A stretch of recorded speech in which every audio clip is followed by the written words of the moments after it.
Okay. You folks can all hear me? Good. Go ahead and have a seat. We have some heat over here on this side. First of all, let me say thank you for being so patient today. This has been near record-breaking numbers for us, especially this afternoon. And we don't see it now because they've stopped selling tickets. But we had a steady string of people coming on board. It has been like this all day. So we have extra docents on board, extra docents and volunteers. We have a full complement of 22 docents, plus extras that have walked on board to help us out. So we thank you for your patience, and we thank you for coming to the Midway to see the most visited historic naval ship museum in the world. Okay, so we thank you for that. Okay, let's do 4 safety things right away. First of all, if you have a cell phone, if you put it on mute, we'd appreciate that. I think all of the other guests would appreciate that as well. I ask you not to use your cell phones during this period of time. Second of all, we ask you to put your headsets around your neck. The docent up there will cover all of the briefing and all the things that you need to know about that. Okay? Third, we ask you to watch your headroom up there. Headspace is very much at a premium. There's a lot of low-hanging objects up there, so we just ask you to be careful and not come in contact with the ship itself. That's never a good thing. Okay, can you make some room right there? Thank you. Okay. Last but not least, you're going to be climbing 4 ladders. All right, the 4 ladders will take you up about another 35 feet, and you'll be at the highest point of the tour ship. Okay. When you do that, you're going to be starting a tour of 3 spaces. First is called primary flight. Primary flight, think of it as the control tower for the Midway Airport. Midway Airport is not like the airports you have in your hometown. The landing area on the Midway, I'll talk about in a minute, but the takeoff area is 250 feet long. All right? You'd have a hard time stopping your car in 250 feet. So you want to pay close attention to how we get aircraft off. Full military power, catapult, and usually 30 plus knots of wind over the flight deck itself. That's how we get them off, all right? And even then, you can see them sometimes on the film. They kind of, they're grabbing for airspace, so to speak. Okay, the landing area on the Midway is the size of a tennis court. That's where the aircraft land. There's no other place to land here. There are 3 wires. You're expected to catch the 2 wire. And that means a really, really good landing, okay? And they grade all of the landings. There's no secrets here. If you have a bad landing, everybody knows it. If you have a good landing, everybody knows it. So it's a very open society. You can't get up in the boardroom and say, well, I had a really good landing because of this. People will know one way or the other, okay? So from primary flight, when you look in primary flight, look for the roles of the air boss and the mini boss, and also the face of the Fresnel lens, the control for the optical guidance that helps the aircraft land on the ship itself.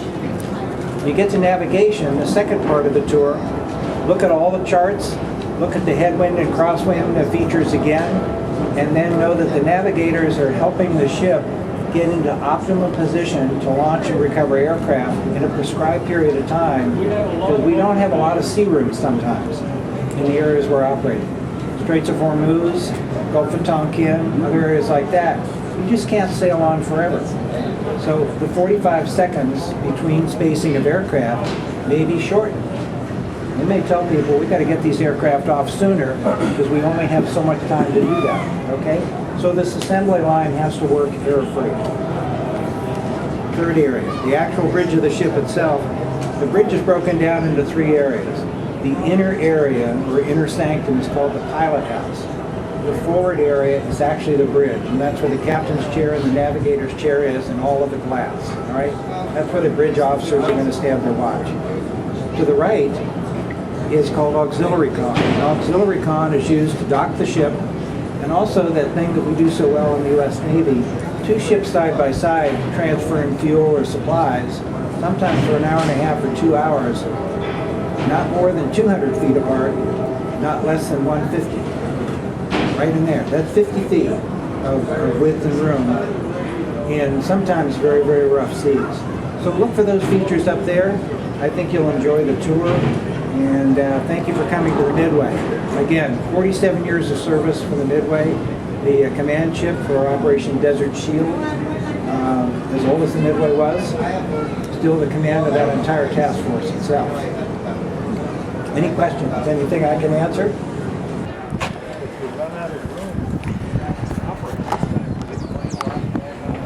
That's a busy place.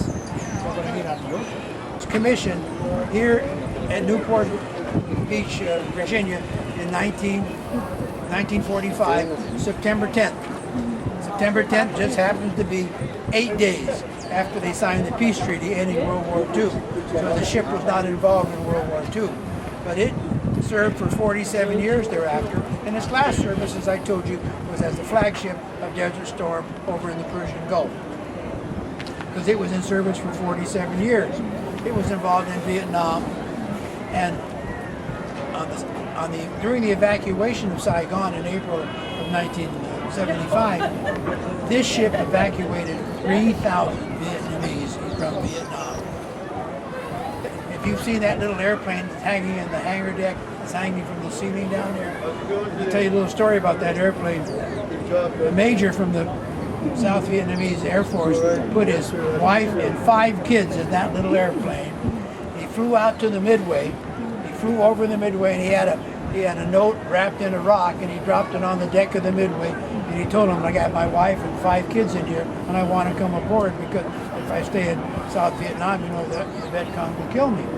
So they cleared the flight deck and let him come aboard, but in order to stop that airplane, all the seamen had to run out and grab it and slow it down by the tail. So it wouldn't. But anyway, that's a replica. The original plane is in the National Museum back in Washington. You know, the Midway was decommissioned here in San Diego in 1992. And before they could make a museum out of it, they sent it up to Bremerton, Washington, and they put it in a mothball field. But it unfortunately took 10 years talking to the Navy before the Navy let it come down here and become a museum. But they finally brought it down here in 2003, and they opened it up in 2004. So here we are, 7 years later, 2011. This year, 940,000 visitors visited the Midway. In the 7 years, 6.5 million people have come to the Midway. And that gives me the excuse to ask you folks where your home is. Where's your home? Salt Lake City. Salt Lake City. Your home? I was born in the Philippines. In the Philippines. Your home? Los Angeles. Los Angeles. Guadalajara, Mexico. Your home? China. Your home, sir? Las Vegas. Las Vegas? Grand Junction. Colorado? Yes, sir. You see, folks, they come from everywhere. They come from everyone. I thank you all for coming, and I hope you had a chance to really enjoy the Midway because it's an amazing machine if you get a chance to. And it takes a long time to see all of the interesting things on it. You can't do it in an hour or two. But then they give you a reason to come back next year to see it all over again. And you can go home and tell your friends and neighbors what a great thing it is, so they'll want to come and visit us too, because we have going to be here for a long time and we like to take care of them. So, what else can I tell you about the Midway? Oh, let me give you a little other information, kind of interesting for the ladies. You know, this ship had a crew of 4,500 people, which meant that they served 13,500 meals every day on this ship. They went through 2,500 pounds of beef. They went through 2,000 pounds of vegetables, 1,000 loaves of bread, 2,000 pounds of potatoes. If they were going to have pie for dessert tonight, those bakers had to bake 500 pies at one time, you know, and who knows how many gallons of ice cream they would use. They would go through 600 dozen eggs every day. Now just imagine the logistics of bringing that quantity of food aboard the ship so they could have it for the people all the time. This is an amazing feat of, unbelievable how it happened. That ship that you see across the way over there, number 76, that's a USS Ronald Reagan. Now that ship happens to be 101 feet longer than this one, and it weighs 30,000 tons more, and it has 1,100 more people on it. What number is Ronald Reagan?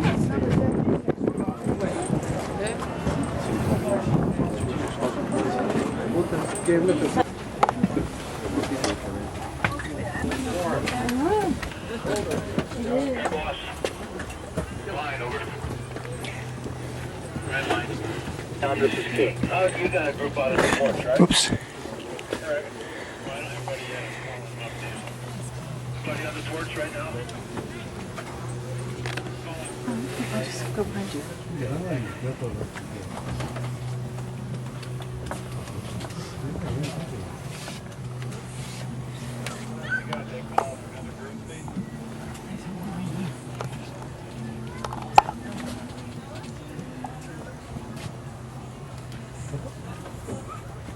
Well, ladies and gentlemen, welcome to the Midway. My name is John. I'm going to take you through 3 spaces up here on the island. Now, this first space that we're in, the Navy calls this primary flight control. They have an acronym. They say PRI-FLY. The gentleman in charge up here sits in this chair right here. They call him the Air Boss. He's a commander. He's been a squadron commander of different types of fixed-wing aircraft in the Navy during his career. And he's in charge of all of the aircraft, whether they be on the hangar deck, whether they're on the flight deck, or whether they're up in the air up to 2,500 feet within a radius of 5 miles of the ship. And he normally oversees what we call the recovery operations that take place on the angle flight deck, as indicated by that F4 number 102 that you see sitting down there in the middle of that angle flight deck. And he's assisted by another commander who sits in this chair. And they call him the mini air boss because he's in training to become the air boss when the current air boss moves on to his next assignment. Now, they are assisted up here by several petty officers. The first petty officer monitors this console right here. This console is in conjunction with the Fresnel lens system. The Fresnel lens system is just behind that white helicopter there on the port side of the flight deck, number 66. If you're down on the flight deck, you might want to go take a look at it to see what it looks like. But the Fresnel lens system is systems that gives the pilots the glide path that they attempt to fly as they come aboard the carrier. The Fresnel lens system emanates a narrow beam of light up from the flight deck at a 3.5-degree angle. However, it must be set for each different type of aircraft to compensate for the difference in elevation between the pilot's eyes as the pilot sits up forward in the cockpit up here. Tail hook is down here some 12 or 13 feet below him. The beauty of this is that when this is set for the aircraft coming aboard, the pilot is flying the glide path properly. Each aircraft, regardless of the type, will then come over the stern of the carrier at the same 12 feet, plus or minus 2 feet. Tailhook's going to catch that number 2 arresting gear wire, and he's going to come to a stop, 340 feet down that angle flight deck. Now, the other petty officer monitors this console right there. There are 3 dials on that console. Each one of those dials represents one of the arresting gear engines that were on the Midway that's situated just below the flight deck. There's also a legend there that tells the petty officer what aircraft are flying off the Midway, and it tells him what the maximum trap weight of each of those aircraft might be. Case in point being that F4 that I pointed out to you, number 102, that comes aboard with a weight setting of 36,000 pounds. However, that F-14, which is the very last aircraft at the stern of the carrier on the port side back there, that comes aboard with a weight setting of 54,000 pounds. So you can see there's a big variation in the weight of the different aircraft as they come aboard the carrier, which should give you some idea of how important it is to have the proper weight setting on that arresting gear engine. Now, when flight operations are going on, there are other naval flying officers on duty up here. They stand in this area where you folks are standing. They're here to assist the air boss in the event that one of the aircraft attempting to come aboard is experiencing some kind of minor difficulty, mechanical difficulty. They kept tech manuals of each of the aircraft flying off the Midway in those cabinets there on that port bulkhead. These naval flying officers could be in communication with the pilot having the difficulty over their 2-way radios. The pilot would describe the problem that he was having. These naval flying officers would research that problem using those tech manuals, and they could give the pilot the prescribed safety procedure to attempt to correct that problem. Most of the time they did that, and the pilot would be able to come aboard safely, as opposed to if they were out at sea somewhere, to having to eject and be picked up out of that cold ocean water via the helicopter. So that's what happens here. If you have any questions. Okay. Can you take movies with that at the same time? What? It's a video camera. That's good. Yeah, nice and small. And then you can show them on your computer at home? And TV. On TV also? Oh, that's great.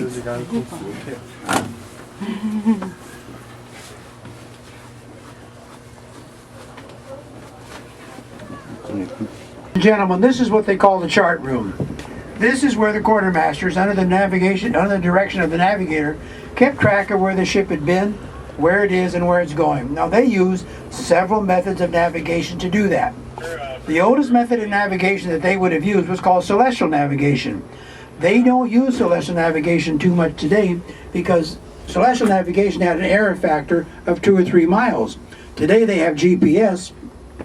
GPS gives them their position within 6 meters. Now, when they were coming in and out of port, they used a different system. They called it piloting. And what occurred here is you had several quartermasters involved. There'd be one on the port bridge, one up on the navigation bridge, and one on the port bridge. And they would be manning an instrument called an alidade. An alidade is a compass in conjunction with a telescope. They would be in communication over their sound-powered telephone with a quartermaster in the chart room here, and we'll call him the plotter. On the plotter's mark, those 3 quartermasters would simultaneously take a bearing of a different landmark on shore. They would give those bearings to the plotter in here. The plotter then takes his protractor. He puts one end of the protractor on the first object that was sighted. He takes his compass rose on the protractor, sets the compass rose to the bearing that is given, and then he marks a line on the chart. He moves it to the second object, sets the compass rose for that bearing, draws a line on the chart, same way with the third. And if you look at the chart, you'll see where those 3 lines cross. That tells them where the ship was when they took those readings. And the smaller the triangle made by the crossing of the 3 lines, the more accurate the fix would be. And normally there was an error factor of about 100 feet. Now, if you had a special situation at night, it's foggy. You can't see anything on shore to identify what it might be. So in that particular case, they would use their radar. The surface radar was very good in telling them how far away they were from any particular object. 100 yards, 1,000 yards, whatever it might be. So the quartermaster would use that surface radar, and he would get 3 ranges of 3 prominent landmarks. In this case, then he gives those ranges to the plotter. The plotter then takes calipers. And depending upon the scale of the chart that he's using, he sets the caliper for the range in question. He puts one end of the caliper on the first shore object, and he draws an arc on the chart. Then he would set the caliper for the range of the second object, puts one end on the second object, draws an arc, same way with the third, and again, where those 3 arcs crossed, that tells them where they were when they took those readings. And they would do this every minute or every 3 minutes as they came in and out of port, depending upon the wishes of the captain. They would make notations on those marks so that they would have a record of where the ship was, and in the event of a future inquiry at some future date, they could always come back and say, this is where we were at that particular time. Now, when they were out at sea and they didn't have the benefit of seeing any landmarks, then they used another system they call this dead reckoning. What occurred here, that the quartermaster from their last known position, he would monitor the ship's speed. He had this instrument here. He would monitor the direction with this one, and he had his chronographs to monitor time. So this became a simple time, distance problem. How long did the ship spend going in that direction, going that fast, until they came to a place where they either made a course change or they made a speed change. And they would do this until they came to a place where they could identify some sort of a prominent landmark from which they could determine more accurately determine where they were, because this last method had several error factors over which they had no control. Consider the occurrence of the ocean pushing against the side of the ship. Consider the wind blowing against the side of the ship. And consider the young helmsman up in the pilot house, the errors that he might make while he was steering the ship. And they had to compensate for all of those, and they would do that when they could get to the point where they had some sort of a landmark to take. Okay, folks, if you follow me, we're going to go forward and we're going to learn how to drive this ship, okay? Unfortunately, this one is broken, it doesn't work, but this is what they used in order to get bearings on landmarks on shore to give to the plotter back there in the chart.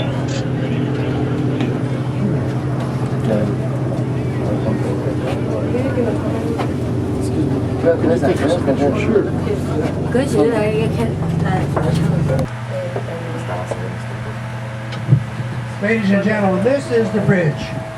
This is where the captain spent most of his time when the ship was at sea. This is the captain's chair over here on the port side of the bridge.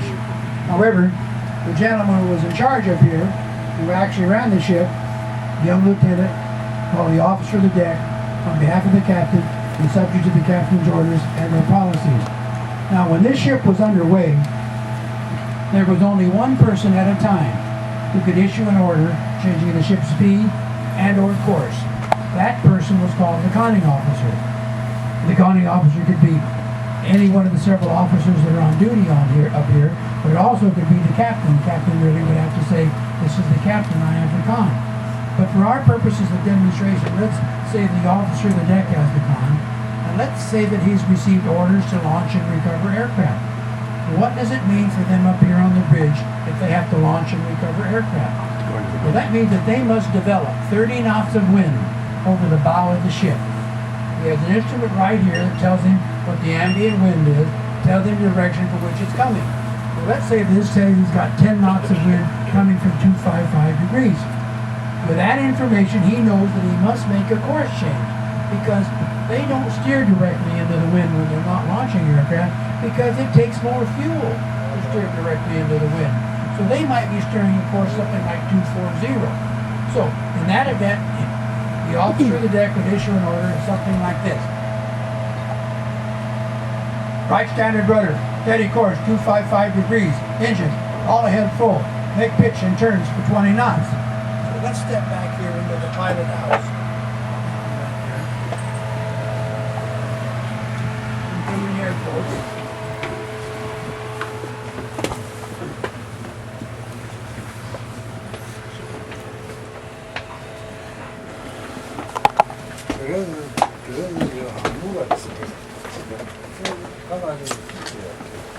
This is what they call the pilot house.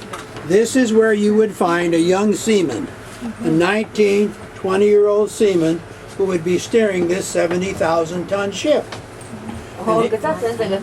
And he would respond to the officer of the deck. Right standard rudder, coming to course 255. He has several instruments here to make that turn. He's got his gyros, he's got a mechanical rudder indicator here. When he's on course, he says, steady 255, checking 241. What he's done, he's told the officer of the deck they've made the course change, steady on course 255, but he's also told the officer of the deck that his magnetic compass is reading 241, which tells them that in this part of the world, there is 14 degrees of variation between true north and magnetic north. Why is that important? That's important for them to know that in the event of a mechanical or electrical failure and he loses his gyro compasses and he's given a course to steer by the officer of the deck and all he has left is his magnetic compass, then he's going to steer 14 degrees less than the course given to him by the officer of the deck. Okay? Now this instrument here is what they call the engine order telegraph. This does not make the ship go faster. There's one of these in engine rooms 2 for engine rooms 1 and 2, and one in engine room 3 for engine rooms 3 and 4. The order was given all ahead full, so he would take his pointers and first I have to say he responds to the officer of the deck. Engine's all ahead full, making pitch and turns for 20 knots. So he takes his pointers and he puts it all ahead full like this. He rings what they call the bell. This bell alerts the engine room, tells them the orders are coming from the bridge, so they will match up their pointer with his all ahead full. The balance of that order was making pitch and turns for 20 knots. I know what it is because I've memorized it, but there's a little chart here that says for 20 knots you need 122 revolutions on the propeller. So he takes his digital readout here and he turns it to 122. Again, he rings the bell for the engine room to pay attention, and they match up 122. When those two are matched up, the ship will accelerate. Well, he would respond to the officer deck in his report. All ahead full, making pitch and turns for 20 knots. The ship will accelerate if they have to gain 10 knots, it would take about 5 minutes to do that. Then it would be doing 20 knots. You had your 10 knots of ambient wind. You had your 30 knots over the bow of the ship. You can now launch and recover aircraft. Okay? Now, as we exit the bridge down this passageway here, on the left-hand side, you're going to see the captain's at-sea cabin. This is where he spent his nights when the ship was at sea, because he had to be close to the bridge in the event of any emergency. When the ship was in port, he had a different cabin. If you go down those stairs, the 3 ladders that we go down, you get down on the flight deck and make a left turn, you find door number 57. You go down one more level, you run into the captain's in-port cabin. In-port cabin. Private dining room, private galley, private cook, private conference room, great big bedroom, great big bathroom. He lives very good when the ship is in port, okay? You got to see that. Anyway, thank you very much for coming. I hope what we've told you has been informative. I hope you've enjoyed your stay on the Midway. Most importantly, when you go home, tell all your friends what a great time you had, so they'll want to come and visit us also, okay? Thank you very much. Right through there and take the ladder to your left.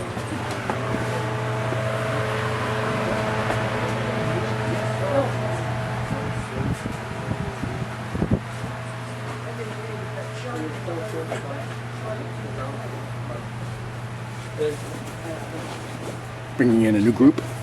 Yep. I just wanted to get a shot of the captain's chair. Oh, let me get out of your way. If I could be that operator, I'd take a picture. Oh, no problem.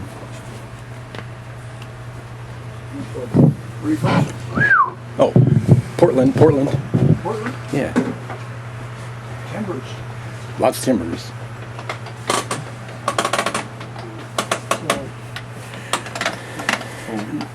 Es para abajo, ¿no? Para que los de abajo sepan a qué velocidad quieren. 1 tercio, 2 tercios. Parado. Mira, Mike, ubica esto. ¿Sí? I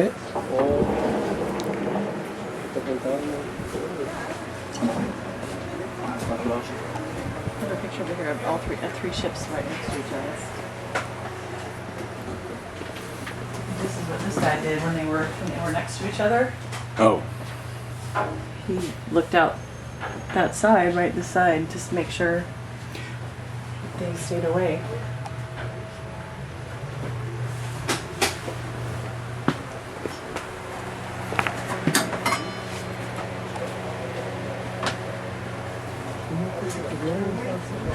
Okay, folks.